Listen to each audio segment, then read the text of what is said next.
Assalamualaikum warahmatullahi wabarakatuh. Apa kabar anak-anakku sekalian di kelas 8 di pagi hari menjelang siang ini?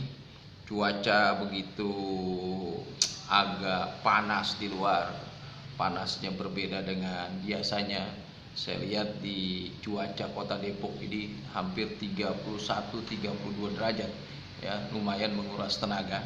Oleh karena itu, walaupun suasana demikian, kita harus tetap semangat, bersungguh-sungguh dalam belajar.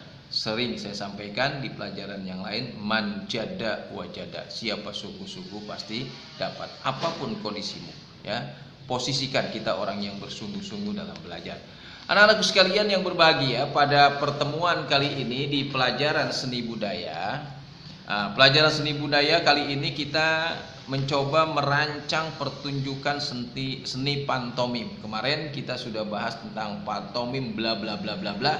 Nah, sekarang ketika kita merancang pertunjukan seni pantomim, apa saja langkah-langkahnya? Nah, alangkah baiknya pada kesempatan yang baik ini coba pahami. Nah, ketika kita akan menampilkan pertunjukan pantomim, ya, yang paling pertama, paling pokok bagi kita hendaknya kita membuat rencana pertunjukan. Nah, kita buat rencana pertunjukan. Rencana pertunjukan itu seperti misalnya kapan waktunya, ya. Kemudian tempatnya, apakah di tempat terbuka atau di dalam ruangan. Nah, itu kita rencanakan pertunjukan itu. Kemudian persiapan untuk bermain pantomim. Nah, setelah rencana pertunjukan sudah fix, ya, persiapkan diri kita untuk bermain pantomim. Di antaranya kita tentukan cerita apa yang kita mau sajikan supaya menarik, supaya berkesan, dan sebagai sebuah pementasan. Bahasanya pementasan yang spektakuler. Nah, ya. Nah, itu harus kita lakukan, ya, cerita apa yang disajikan. Kemudian setelah itu kalau kita menjadi sutradara, kita tentukan casting para pemain. Kalau pemainnya bukan tunggal, atau kalau pemain tunggal, kita sebagai sutradara kita tentukan siapa kira-kira si Anu, si Indra, si Indro cocok nggak menjadi pemain. Kemudian setelah itu langkah berikutnya mengadaptasi itu mendekatkan karakter yang akan dipilih. Ya, proses teater yaitu segala kegiatan dari awal pemilihan naskah yang akan digarap, kemudian penggarapannya, pertunjukan, sampai proses penikmatan oleh penonton itu dilakukan oleh kita. Nah, sebelum pertunjukan dimulai, ada langkah-langkah yang harus diperhatikan oleh kita, ya. Selain merancang pertunjukan tersebut, pertama, kita harus langkahnya memilih cerita. Cerita itu apa sih? Lakon. Kita pilih, kemudian kita tentukan naskah lakonnya. Ada naskahnya yang menggambarkan cerita A sampai Z, dari awal sampai dengan akhir. Nah, itu ya. Setiap seniman yang bergerak di bidang teater ini, baik pengarang, penulis lakon, sutradara, pemain, nah, seluruh staf produksi harus mengerti semuanya dan menguasai dramaturgi. Nah, gitu ya. Ya, dramaturgi itu adalah ilmu yang mempelajari tentang drama yang bertolak dari suatu lakon yang akan dipertunjukkan. Dia harus dipahami itu, ya. Nah, lakon itu apa? Lakon itu adalah istilah teater, ya, sebuah hasil karya sastra yang berbentuk cerita khusus, ya. Si apa jadi apa, si apa main apa. Nah, itu lakon. Nah, setelah memilih naskah lakon, masuk kepada langkah kedua. Apa langkah kedua? Langkah kedua, kita menyusun naskah lakon. Nah, dalam menyusun naskah lakon secara teknis, kita harus memperhatikan apa saja yang harus diperhatikan. Satu, watak pendukung cerita lengkap dan karakteristik tokoh yang dicipta dalam pantomim. Kemudian yang kedua, adegan dari cerita yang disusun. Ketiga, adanya benturan-benturan konflik, baik konflik di antara tokoh-tokoh maupun konflik antar permasalahan. Dalam cerita itu kan ada konflik nanti yang bikin rame. Misalnya abang tukang bakso akan dimainkan. Apa konfliknya yang terjadi? Abang tukang bakso sedang dorong, terjatuh. Ketika terjatuh, terjadi konflik antara abang tukang bakso dengan pembelinya. Misalnya dibayarnya pakai uang kertas. Nah, itu dimainkan tuh konflik-konflik itu, gitu ya.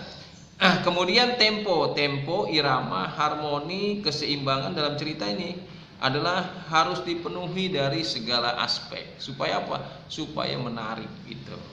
Nah, kalau menyusun naskah sudah, masuk kepada langkah ketiga. Apa langkah ketiga? Menentukan pemain. Pemain atau pemeran seorang yang mewujudkan peran tersebut dari tokoh yang akan digambarkan, tokoh yang diwujudkan dalam dirinya. Nah, mencoba sang pemain menjadi tokoh yang diinginkan sesuai dengan lakon atau cerita yang sudah rapi disusun oleh kita. Keempat, sutradara. Sutradara harus ada, sebab sutradara ini adalah pemimpin tertinggi dalam pelaksanaan pertunjukan di bidang teknik artistik. Proses kerja sutradara ini panjang, dimulai dari pemilihan naskah, pemilihan pemain, kemudian staf produksi, dan melatih para pemain sampai menjadi satu pertunjukan. Nah, intinya sutradara itu pemeran utama. Maka wajar orang yang punya profesi sutradara, apapun dia, ya teater kah, pemain film kah, termasuk pantomim, nah, dia punya nilai khusus. Nah, biasanya keberhasilan meramu satu cerita sehingga kemudian penonton menjadi spektakuler, itu ditentukan oleh sutradara. Maka sutradara menjadi terkenal. Ada contoh misalnya Hanung Bramantyo, ya, atau misalnya JJ Rizal, macam-macam dan banyak yang terkenal. Ya, mereka adalah sutradara tanah air. Kemudian tata busana dirancang, ya. Tujuannya apa? Untuk menghidupkan sifat dari sebuah peran, membantu gerak pemain, membantu individualisme suatu peranan ditentukan tuh, walaupun cuma permainan pantomim. Kemudian tata rias diciptakan. Kemudian tata pentas juga penting dalam panggung. Misalnya apa yang ada dalam panggung sebagai sebuah tata pentas, komposisi di atas panggung bagaimana dekorasinya, kemudian warna dan cahaya, lightingnya harus bagus supaya penonton terpukau. Belum jalan ceritanya dimainkan, tapi lihat tata panggungnya begitu megah, mereka sudah terhipnotis. Nah, ini menjadi penting sekali, ya.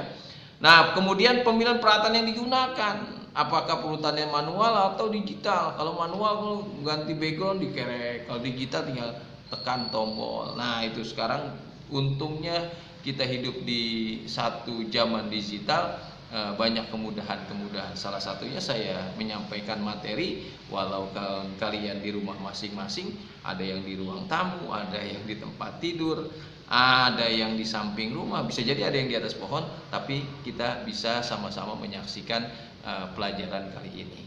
Dan yang berikutnya adalah tata suara. Walaupun tata suara pemainnya tidak mengeluarkan suara, tapi sound yang membuat musik menjadi penting. Supaya apa? Penonton benar-benar berada di satu alam yang diceritakan oleh seorang pemain pantomim. Nah, ini beberapa hal yang berkaitan dengan pelajaran di kelas 8. Mudah-mudahan bisa disimak, kalaupun pelajaran ini agak terlalu cepat, tapi di rumah nanti setelah materi ini kami baca pelan-pelan lagi agar tentunya bisa menyerap dan bisa dipahami. Sampai berjumpa lagi pada waktu dan gelombang yang sama. Semangat terus anak-anakku di kelas 8. Assalamualaikum warahmatullahi wabarakatuh.